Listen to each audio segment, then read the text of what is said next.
Testimonies ఏవైతే ఉన్నాయో వాటిని కొంచెం చెప్పగలరండి? Okay sir. Okay. Please. So sir good evening అందరికీ. నా పేరు రాకేష్ నమస్తే అండి. అండి. నేను కరీంనగర్ డిస్టిక్ గంగాధర మండలము. సో నేను ఒక ఆప్టిషియన్గా చేస్తున్నాను. మా తాతయ్యకు ఆరోగ్యం బాగాలేనప్పుడు మాకు సింధు మేడం ద్వారా ఈ ప్రోడక్ట్ గురించి తెలవడం జరిగింది. సో తన సిచ్యువేషన్ ఏంటంటే బాడీ మొత్తం వాపులు వచ్చేసినాయి. ఆ, గుండె ప్రాబ్లంతోని ఊపిరితిత్తులకు అండ్ బాడీ మొత్తం కూడా వాటర్ వచ్చేసినాయి. ఈ మేము ఈ విషయం తెలుసుకోవడానికి దాదాపు ఒక 1 మంత్ మనకు సివిల్ హాస్పిటల్కి వెళ్ళాము. సివిల్ హాస్పిటల్లో వాళ్ళు ఎలాంటి రెస్పాన్స్ ఇవ్వలేదు. వాళ్ళు ఏమన్నారంటే గ్లూకోజ్ పెట్టడం, అబ్జర్వేషన్ లో ఉంచడం. తన కండిషన్ ఏంటంటే అన్నం తినలేని పరిస్థితిలో ఉన్నాడు. కొంచెం కొంచెం తినేవాడు. దాంతో పాటుగా వాటర్ సరిగా తాగకపోయేవాడు అండ్ వాష్రూమ్ బయటకు వెళ్ళడానికి కూడా ఇబ్బంది పడేవాడు. సో అలాంటి కండిషన్ లో మేము ఇంటికి తీసుకొచ్చేసినాం, ఎందుకంటే సివిల్ హాస్పిటల్లో ఎలాంటి రిజల్ట్ లేదని. సో తర్వాత ఒక ప్రైవేట్ హాస్పిటల్ తీసుకెళ్ళినప్పుడు వాళ్ళు టెస్ట్ చేయడం జరిగింది. సో గుండె ప్రాబ్లం తోని ఊపిరితిత్తులకు అండ్ బాడీకి మొత్తం వాటర్ వచ్చేసినాయి. వెయిట్ పెరిగిండు, నడవలేని స్థితిలో ఉంటే మా తమ్ముడు నేను అటొక్కరు ఇటొకరు పట్టుకొని నడిపించే స్టేజ్ లో ఉన్నాం. సో దాని తర్వాత మేము డాక్టర్ని అడగడం జరిగింది, మరి ఇది ప్రాబ్లం ఏంటంటే గుండెకు ఒక సమస్య అన్నారు కదా, సో ఆ సమస్య నుండి బయటపడొచ్చు అని అడిగినప్పుడు వాళ్ళు డైరెక్ట్ డాక్టర్ ఏమన్నారంటే తనకు మేము ఎలాంటి గ్యారంటీ ఇవ్వలేము. తను 1 వీక్ బతకొచ్చు, 1 మంత్ బతకొచ్చు, 1 ఇయర్ బతకొచ్చు. సో ఎన్ని రోజులు ఉన్నా కానీ కంపల్సరీ మంత్లీ ఒకసారి రావాలి. ఆ వాటర్ తీపియడానికి ఒక ఇంజెక్షన్ ఉంటుంది, ఆ ఇంజెక్షన్ పెట్టించుకొని 1 డే అబ్జర్వేషన్ లో ఉండాలని చెప్పారు.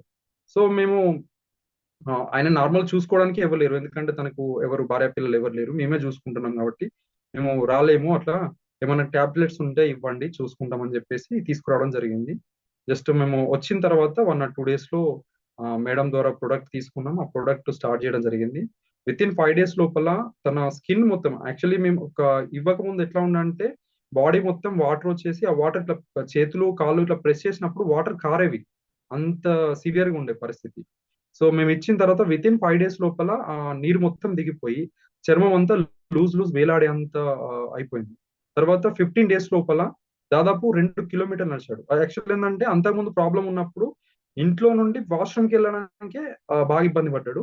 బట్ మేము ఎప్పుడైతే ఆ ప్రొడక్ట్ స్టార్ట్ చేసిన విత్ ఇన్ 15 days లోపల మొత్తం ఒక 2 నుండి 3 కిలోమీటర్లు గంగాధర ఎక్స్ రోడ్ లోపల మా బాబాయ్ వాళ్ళ ఇంటికి వెళ్ళినప్పుడు ఒక 2-3 kilometers 2 rounds వేసాడని మాకు తెలిసింది. 1 month లోపల తను బతకడం ఉన్న కండిషన్ లో ఉన్నాడు. 1 month లోపలనే తను తినడం స్టార్ట్ చేసిండు. మంచి ప్లేట్ నిండా పెడితే కూడా తినే స్టేజ్కి వెళ్ళిపోయిండు. వాకింగ్ నడవడం స్టార్ట్ చేసిండు, వాష్రూమ్కి వెళ్ళడం అన్ని సెటరైట్ అయిపోయి 1 month లోపల తనంతా బాగుండని చెప్పేసి సొంతంగా వంట చేసుకుంటామంటే చేసుకుంటా అని చెప్పిన తర్వాత సిలిండర్ తీసుకొచ్చి ఇవ్వడం జరిగింది. సొంతంగా వంట చేసుకుని ఇప్పుడు దాదాపు 5 months నుండి తనే సొంతంగా వంట చేసుకుని ఉంటున్నాడు, ఆరోగ్యంగా ఉన్నాడు. మేము చెప్పింది యాక్చువల్గా 6 months వాడమన్నాము, బట్ 3 months వాడాడు తనకున్న ఆర్థిక పరిస్థితిని బట్టి. సో 3 months లో వచ్చిన రిజల్ట్ కి తను ఇప్పుడు పనికి పోయే స్టేజ్ లో ఉన్నాడు యాక్చువల్. సో అంటే 75 years ప్లస్ ఉంటాడు. బట్ ఓవరాల్ రిజల్ట్ ఏంటంటే బతకడు అన్నవాడు VR4 వాడడం ద్వారా మనకు మంచి రిజల్ట్ వచ్చింది. స్టిల్ అతని ద్వారా మేము చాలా మందికి సజెస్ట్ చేస్తాము. వాడిన వాళ్ళలో ఇప్పటి వరకు కూడా దాదాపుగా నేను ఏమంటానంటే వాళ్ళకి ఆర్థిక స్తోమత కొంతమందికి ఉంటే కొంతమందికి సివియర్ క్రానిక్ ఇష్యూ ఉన్న వాళ్ళు ఉంటారు. సో అది సమ్ అదర్ ఇష్యూ పక్కన పెట్టేస్తే వాడిన వాళ్ళలో ఇప్పటి వరకు ఒక డబ్బతో స్టార్ట్ చేసినప్పటికి కూడా మళ్ళీ మళ్ళీ తీసుకున్న వాళ్ళు ఎంతో మంది ఉన్నారు. సో ఇదొకటి. ఇది రిజల్ట్ మేము రావడం 1 month లో చూసిన వెంటనే మా చిన్నమ్మకి చెప్పడం జరిగింది, మా మమ్మీ వాళ్ళ సొంత చెల్లెకు. తనకు బ్రెయిన్ లో ట్యూమర్ ఉంది. ఆ ట్యూమర్ సైజు మనకు మేము ఇచ్చే టైంకి 21 mm ఉంది. సో అది 2021 నుండి మనకు తనకు ప్రాబ్లం చాలా సివియర్గా ఉండి ఎక్కడ పోయినా కానీ కంపల్సరీ ఆపరేషన్ చేయించుకోవాలి. మేము కరీంనగర్, జగిత్యాల, హైదరాబాద్ వరకు వెళ్ళాం. సో వాళ్ళు ఎవరైనా ఆపరేషన్ అన్నారు, మాకు తెలిసిన ఏ డాక్టర్కి అడిగినా డిఫరెంట్ హాస్పిటల్స్ లో. సో మేము ఇది సజెస్ట్ చేసినప్పుడు ఎవరు నమ్మలేదు. బట్ ఏంటంటే సరే నేను చెప్తున్నా అని చెప్పేసి వాళ్ళు నమ్మకం కొద్దిసారి ప్రయత్నం చేద్దాం, వాళ్ళు ఆపరేషన్ అంటున్నారు, వీళ్ళు ఆపరేషన్ అవసరం లేకుండా కరిగిపోద్ది అంటున్నారు కదా, ప్రయత్నం చేద్దామని వాడడం జరిగింది. 3 months తర్వాత రిపోర్ట్ తీసుకోమని చెప్పాను. బట్ వాళ్ళు 2 months లోపలనే 50 days లోనే రిపోర్ట్ తీసుకోవడం జరిగింది. సో 21 mm నుండి 14 రావడం జరిగింది. దాంతో పాటుగా ఆమె ప్రవర్తనలో ఎట్లా అంటే తను ఇంట్లో ఉన్న చిన్న చిన్న పనులు, వంట చేసుకోవడం, వాష్రూమ్కి వెళ్ళిన చిన్న చిన్న పనులు కూడా చేసుకోలేని స్థితిలో ఉన్నప్పుడు ఆ 50 days లోపలనే 1 month లోపలనే మాకు రిజల్ట్ తెలిసింది. సో దాంతోనే ఆమె మంచి రికవరీ వచ్చింది. దాని తర్వాత ఇప్పుడున్న కండిషన్ లో ఇప్పుడు నాకు తెలిసి ఒక 4 months అయిపోయింది, 4 to 5 months మధ్యలో ఉంటుంది. సో ఇప్పుడు మొన్న రీసెంట్ గా తీసుకున్న వాళ్ళలో చూస్తే అది 21 mm నుండి 14కి వచ్చింది. 14 నుండి మళ్ళీ ఇప్పుడు దాని సైజు మన క్యూబిక్ మీటర్లు క్యూబిక్ ఎంఎంలలో కలిసినట్టున్నది. 8 mm వరకు ఏమో వచ్చింది సార్. సో అది నాకు కరెక్ట్ చెప్పరాదు. బట్ ఓవరాల్ రిజల్ట్ ఏంటంటే చాలా డిఫరెన్స్, అంటే దాదాపు 3వ వంతుకు వచ్చింది. 21 నుండి 3వ వంతు, అంటే దాదాపు 7-8 వరకు వచ్చింది మీరు సైజ్. దీన్ని రాకేష్ శర్మ గారు, మీరు కూడా ఆప్థమాలజిస్ట్ గా ఉన్నారు, మీకు తెలుసు. మరి ఎక్కడైనా ఇప్పటి వరకు ట్యూమర్స్ అనేది కరగడం అనేది చాలా రేర్ గా ఉంటది. మీకు డౌట్ వచ్చి ఇంకెక్కడైనా మళ్ళీ చెక్ చేయించలేదా? వాళ్ళు ఆల్రెడీ కరీంనగర్ లో వెళ్తున్న ల్యాబ్ కి వెళ్ళడం జరిగింది సార్ 2 times. మేము ఒక దగ్గరని కాదు, సేమ్ అచ్చా. ఇప్పుడు 50 days లో వెళ్ళినప్పుడు మాకు తగ్గింది, తెలిసింది ఆ డిఫరెన్స్.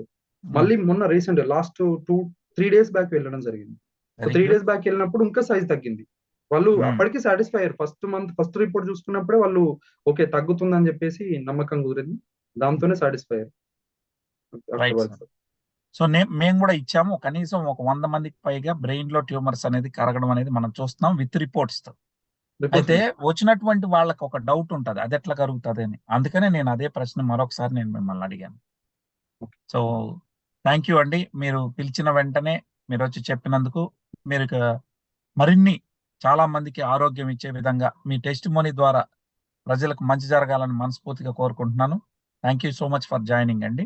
Thank you.